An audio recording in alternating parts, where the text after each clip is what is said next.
আবুল ফজলের মানব কল্যাণ প্রবন্ধে বেশ কয়েকটি গুরুত্বপূর্ণ বিষয় ফুটে উঠেছে। এগুলো মানবিকতার গভীর দৃষ্টিভঙ্গি এবং সমাজের প্রতি মানুষের দায়িত্ব নিয়ে আলোচনা করে। প্রধান বিষয়গুলো হল: ১. মানবতাবোধ। মানুষের প্রধান ধর্ম হল মানব সেবা। নিঃস্বার্থভাবে অন্যের উপকার করা জীবনের প্রকৃত সার্থকতা। ২. নৈতিকতা ও মূল্যবোধ। সৎ, ন্যায়পরায়ণ এবং নৈতিক চরিত্র গঠনের ওপর গুরুত্ব দেওয়া হয়েছে। মানব জীবনকে সুন্দর করতে নৈতিক আদর্শের চর্চা অপরিহার্য। ৩. সমাজের প্রতি দায়িত্ব। প্রতিটি মানুষের উচিত সমাজের কল্যাণে কাজ করা। সমাজের দুস্থ, অবহেলিত এবং সুবিধাবঞ্চিত মানুষের পাশে দাঁড়ানো। ৪. মানুষের প্রতি সহমর্মিতা।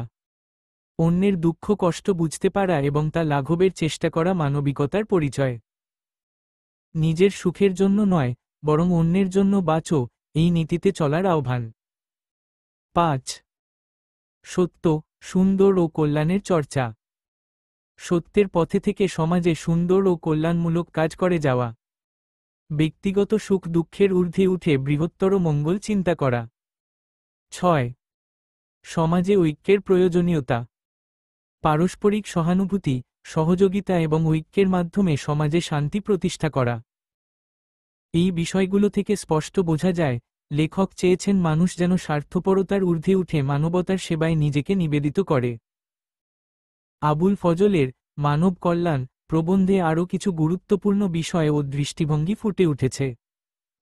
এগুলো হল: ৭. শিক্ষার প্রকৃত উদ্দেশ্য। লেখক মনে করেন, শিক্ষা শুধু পরীক্ষায় ভালো ফল করার জন্য নয়, বরং নৈতিক ও মানবিক মূল্যবোধ গড়ে তোলার জন্য। সত্যিকারের শিক্ষিত ব্যক্তি হলেন সেই ব্যক্তি, যিনি নিজের জ্ঞান ও শক্তি সমাজের কল্যাণে ব্যবহার করেন। ৮. অহংকারের ত্যাগ। লেখক অহংকার ও স্বার্থপরতাকে মানব কল্যাণের প্রধান বাধা হিসেবে উল্লেখ করেছেন। নিজের অহংকার ও গৌরব বিসর্জন দিয়ে নম্র ও সেবামূলক হওয়ার পরামর্শ দিয়েছেন। ৯. প্রকৃত সুখের সন্ধান। লেখকের মতে, প্রকৃত সুখ পাওয়া যায় অন্যের মুখে হাসি ফোটানোর মাধ্যমে। অর্থ, ক্ষমতা বা ভোগবাদ কখনো প্রকৃত সুখ দিতে পারে না। ১০. মানব জীবনের আদর্শ। মানুষ হিসেবে জীবনের মূল লক্ষ্য হওয়া উচিত মানব কল্যাণে নিজেকে উৎসর্গ করা। জীবনের প্রতিটি পদক্ষেপে মানবিক গুণাবলী চর্চা করা। ১১. সমাজের প্রতি দায়বদ্ধতা।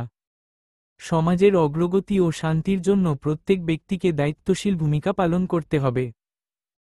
লেখক মনে করেন, সমাজের উন্নতি ও কল্যাণে কাজ করাই মানুষের জীবনের অন্যতম উদ্দেশ্য। ১২.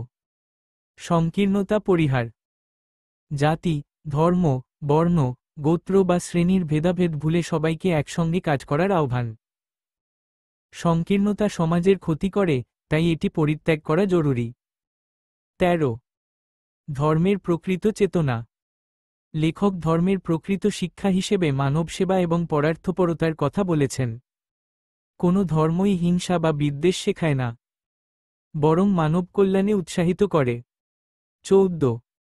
স্বার্থহীন ভালোবাসা। নিজের স্বার্থ ত্যাগ করে নিঃস্বার্থ ভালোবাসা ও সেবার মাধ্যমে জীবনের প্রকৃত অর্থ খুঁজে পাওয়ার কথা বলা হয়েছে। ১৫. উদাহরণস্বরূপ কিছু চরিত্র। লেখক মানব কল্যাণে নিবেদিত কয়েকটি চরিত্রের দৃষ্টান্ত তুলে ধরেছেন, যারা নিঃস্বার্থভাবে মানুষের জন্য কাজ করেছেন। ১৬. পরিবর্তনের আহ্বান। লেখক ব্যক্তিগত ও সামাজিক জীবনে ইতিবাচক পরিবর্তন আনতে সবাইকে অনুপ্রাণিত করেছেন। প্রতিটি মানুষ যদি নিজের ভূমিকা সঠিকভাবে পালন করে, তবে সমাজে সত্য, সুন্দর এবং শান্তি প্রতিষ্ঠিত হবে। এই প্রবন্ধটি একদিকে যেমন শিক্ষার্থীদের নৈতিক শিক্ষা দেয়, অন্যদিকে তাদের জীবন ও সমাজের প্রতি দায়িত্ব